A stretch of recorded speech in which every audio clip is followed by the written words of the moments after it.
அதனால்தான் ஒரு முஸ்லிமை முஸ்லிமாக வாழவிடக்கூடாது என்ற காரணத்திற்காகத்தான் இன்று தரைக்காக்கள் எதிர்க்கப்படுகின்றன, ஒதுக்கப்படுகின்றன.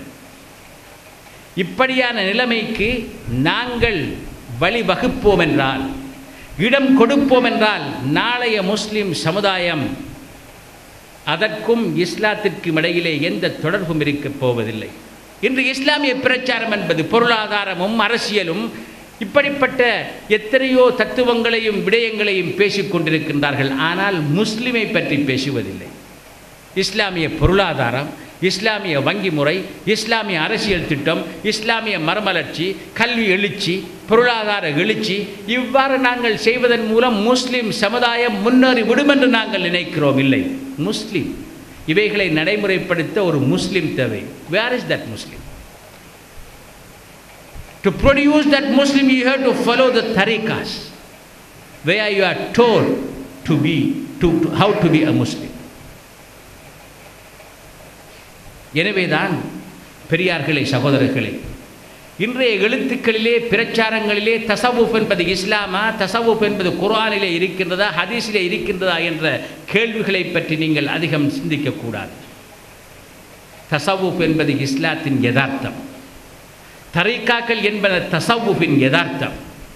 அப்படி என்றால் தரீக்காக்கள் என்பன உண்மையான முறையிலே, ஒழுங்கான முறையிலே, நேரான முறையிலே பின்பற்றப்படுகின்ற பொழுது அவைதான் இஸ்லாத்தின் யதார்த்தம். இதை எவன் மறுக்கிறானோ அவன் உண்மையிலேயே இஸ்லாத்திற்கு எதிராக சதி செய்யக்கூடியவனாக இருக்கிறான்.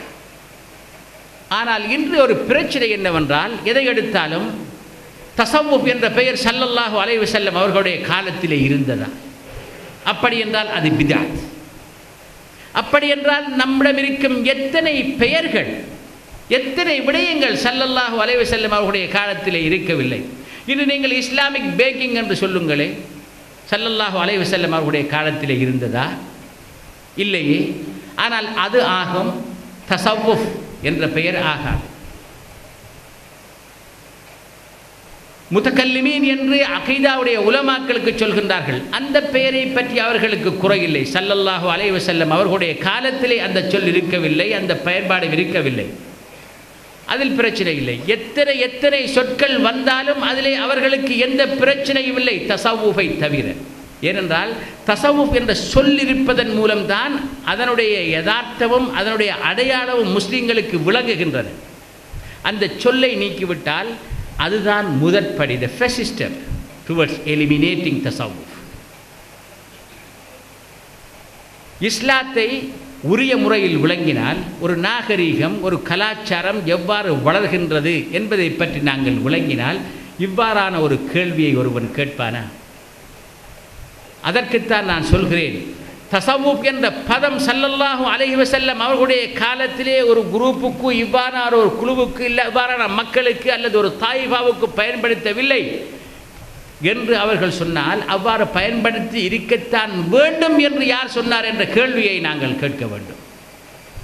தஸவ்வுஃப் என்ற சொல் ஸல்லல்லாஹு அலைஹி வஸல்லம் அவருடைய காலத்திலே இந்த கருத்தில் பாவிக்கப்படவில்லை என்றால் அதை பாவிக்க முடியாது என்று கூறியவர் யார்? அல்லது அவ்வாறு கட்டாயம் பாவிக்கப்பட்டுத்தான் இருக்க வேண்டும் என்று நமக்கு கூறியவர் யார் என்பதை நீங்கள் கேட்க வேண்டும். இன்று இங்கே புத்தகங்கள் எழுதுகின்றார்கள், தஸவ்வுஃப் கிரேக்க தத்துவத்திலே இருந்து அல்லது இந்திய தத்துவத்திலே இருந்து வந்தது என்று. கிரேக்க தத்துவத்தின் ஏபிசியை தெரியாதவர்கள் தான் இதனை கூறுகின்றார்களே தவிர கிரேக்க தத்துவத்தை படித்தவர்கள் அல்ல. அவ்வாறு தஸவ்வுஃபிலே காண்கின்ற சில விடயங்கள் கிரேக்க தத்துவத்திலும் சொல்லப்பட்டிருக்கின்றது என்று வைத்துக் கொள்ளுங்கள். அப்படி என்றால் இஸ்லாத்திலே அல்லாஹ் ஒருவன் என்று நாம் நம்புகிறோம், குர்ஆன் கூறுகின்றது. கிரேக்க தத்துவத்திலும் அல்லாஹ் ஒருவன் என்று நம்பிய தத்துவ ஞானிகள் இருந்தார்கள். ஏன் கிரேக்க தத்துவத்தில் இருந்து இஸ்லாம் எடுக்கப்பட்டது? யூதர்கள் அல்லாஹ் ஒருவன் என்றே நம்புகின்றார்கள். யூத மதத்தில் இருந்தா இஸ்லாம் எடுக்கப்பட்டது. சில விடயங்களிலே அறியாமையை சில நேரம் நம்மால் உணர்ந்து கொள்ள முடியாமல் இருக்கின்றது.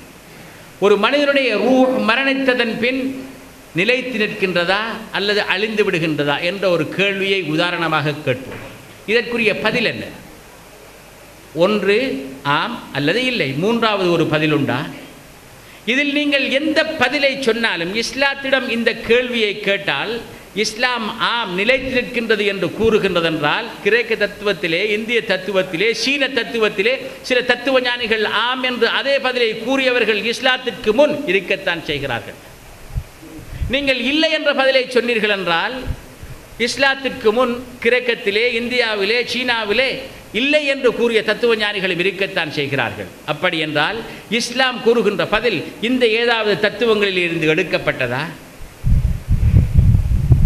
மனிதன் அல்லாஹ்வுடைய படைப்பு என்ற அடிப்படையிலே, மனிதன் சகலருக்கும் அல்லாஹு தஆலா அக்லை கொடுத்திருக்கின்றான் என்ற அடிப்படையிலே சில பொதுவான உண்மைகளை சகல மனிதர்களும் சகல காலத்திலும் சகல நாகரிகங்களிலும் அறிந்திருக்கிறார்கள், புரிந்திருக்கிறார்கள்.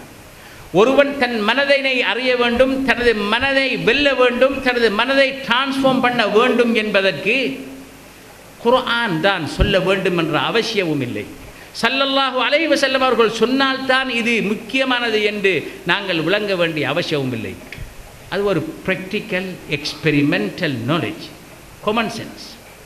அதனால்தான் நாங்கள் கிரேக்க காலத்திலும் காண்கிறோம், இந்தியர்களுடைய பண்டைய நாகரிகங்களில் எல்லாம் நாங்கள் காண்கிறோம். ஒவ்வொருவனும் தனது மனதை அறிந்து அதனை வென்று அதன் மூலம்தான் உண்மையான மனிதனாக ஆக முடியும் என்ற தத்துவத்தை சோக்ரட்டிஸ் சொன்னான். அதற்காக இஸ்லாம் சொல்ல வரும்பொழுது இது சோக்ரட்டிஸ் சொன்னதன் மூலம் நாங்கள் தழுவிக்கொண்டது என்று எடுத்துக்கொள்ளக்கூடாது. இது அறியாமை. அதனால்தான் இது குர்ஆனில் சொன்னதா அல்லது கிரேக்க தத்துவத்தில் சொல்லப்பட்டதா என்பதை பற்றி நாங்கள் யோசிக்க தேவையில்லை. நாங்கள் சொல்கின்ற விடயம் குர்ஆனினாலும் ஹதீஸினாலும் நிறுவப்பட்டவைகளா இல்லையா, அதுதான் நமக்கு தேவை. அது குர்ஆனினாலும் ஹதீஸினாலும் நிறுவப்பட்டவை என்றால் அதற்கு பின் அதை இந்தியன் சொல்லியிருந்தாலும் எங்களுக்கு கவலை இல்லை, கிரேக்கர்கள் சொல்லியிருந்தாலும் கவலை இல்லை, சைனாக்காரர்கள் சொல்லியிருந்தாலும் எங்களுக்கு கவலை இல்லை. பெரியார்களே, எனது அன்பு சகோதரர்களே,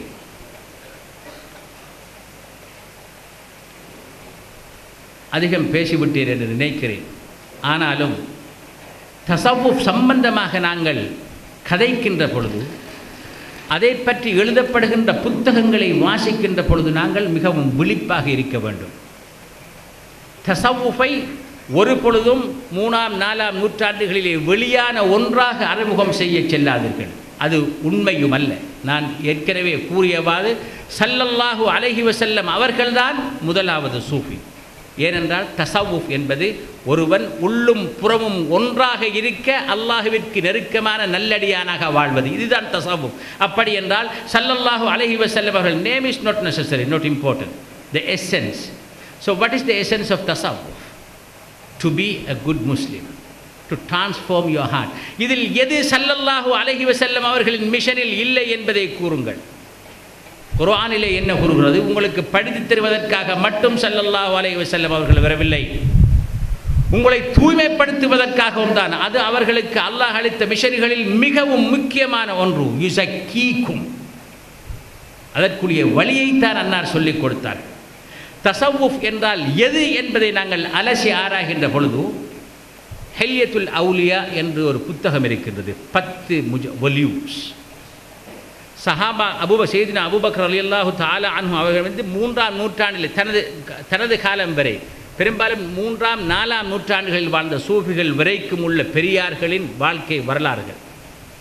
அதிலே ஒவ்வொருவரை பற்றிய வாழ்க்கை வரலாறையும் குறிப்பிடுகின்ற பொழுது அவரது வாழ்க்கையிலே நடந்த அல்லது அவர்கள் போதனைகளிலே இருந்த நல்ல விஷயங்களை எடுத்து கூறுகின்ற பொழுது எவ்வளவு தூரம் அது தஸவ்வுஃபை பிரதிநிதித்துவம் செய்கின்றது என்பதை காட்டுவதற்காக தஸவ்வுஃபுக்கான ஒரு தாரீஃபையும் ஒரு வரைவிலக்கணத்தையும் அதிலே அடிக்கடி குறிப்பிடுவார்கள். அவ்வாறு 1000க்கு மேலான வரைவிலக்கணங்கள் தஸவ்வுஃபிற்கு கொடுக்கப்பட்டிருக்கின்றன. அந்த வரைவிலக்கணங்கள் அனைத்தையும் நாங்கள் சேர்த்து இஃப் வி அனலைஸ் தம், நாங்கள் எதை காண்போம் என்றால், தஸவ்வுஃப் என்பது ஒரு மனிதன் தனது உள்ளத்தை திருத்தி நல்லவனாக வாழ்வது. இங்கே ஒரு முக்கியமான கேள்வி எழும்புகின்றது. அப்படி என்றால் நீங்கள் சொல்வதுதான் தஸவ்வுஃப் என்றால், அவர்கள் சொல்வார்கள் நீங்கள் சொல்வதுதான் தஸவ்வுஃப் என்றால், தஸவ்வுஃப் என்பது how to be a Muslim, to be with இஹ்லாஸ், வரா, பேணுதல், உண்மை, இவ்வாறு ட்ரூத்ஃபுல்னஸ், தவக்குல், இப்படியான முறையிலே வாழ்வதுதான் தஸவ்வுஃப் என்றால், நாங்கள் தசவுடைய கிதாபுகளிலே சூஃபியாக்குடைய பேச்சுக்களிலே வேறு வேறு சில விடயங்களை எல்லாம் பற்றி கேட்கின்றோமே. மஜ்தூப் என்கிறோம், புத்தியை இழந்தவர் என்கிறோம், சில மஸ்துடைய நிலைமை என்கிறோம். இதுவெல்லாம் என்ன என்று சில நேரம் கேட்பார்கள், கேட்கத்தான் செய்கின்றார். The problem is, தசவுஃப் என்றால் இதுவென்றால், அது ஒரு தரீக் என்றால், அது ஒரு நடைமுறை என்றால், அந்த நடைமுறையில் அந்த பாதையில் ஒருவன் செல்கின்ற பொழுது, நாம் தசவுஃப் என்று அந்த பாதையையும் அந்த பாதையில் உள்ள டெக்னிக்ஸ்கையும் தான் சொல்லிக் கொண்டிருக்கிறோம். ஆனால் அந்த டெக்னிக்ஸை ஃபாலோ பண்ணி அவன் செய்கின்ற பொழுது அதன் விளைவுகள் என்ன, அதை பற்றி நாம் சிந்திப்பதில்லை.